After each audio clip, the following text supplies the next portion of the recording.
পরিবর্তিত পরিস্থিতিতে দলকে চাঙ্গা করতে প্রায় প্রতিদিনই জেলা পর্যায়ে কর্মসূচিতে যোগ দিচ্ছেন জামায়াত ইসলামীর কেন্দ্রীয় নেতারা। এরই অংশ হিসেবে সোমবার উত্তরের 2 জেলা সফর করেন দলটির আমির ডাক্তার শফিকুর রহমান।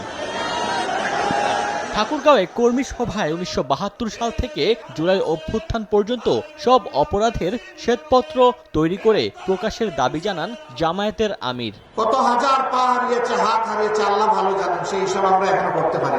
নির্মম ভাবে তাদের উপর আক্রোশ উঠানো হয়েছে। তারা তো ক্ষমতার প্রতিদ্বন্দ্বী হয়ে রাস্তায় নামেনি, তারা একটা অধিকার চেয়েছে, কিন্তু শেষ পর্যন্ত আল্লাহর ইচ্ছা তাদের একটি অধিকারের সাথে জনগণের সমস্ত অধিকারের জন্য তারা লড়াই শুরু করবে।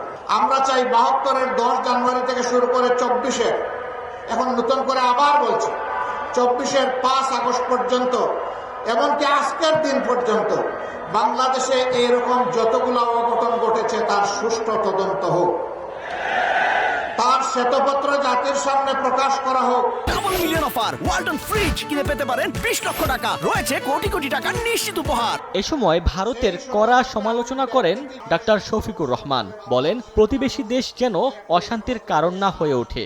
আমরা চাই আমাদের প্রতিবেশীরা শান্তিতে থাকুন, আবার আমরা চাই তারাই যেন আমাদের অশান্তির কারণ না হয়, কিন্তু মাঝে মধ্যেই তারা বাউন্ডারি ক্রস করেন। বাংলাদেশের মসনদে কে বসবে, কে কার সাথে জোট বাঁধবে, কে সরকার গঠন করবে, তারা বাংলাদেশে এসে তরকারিতে লবণ দেন।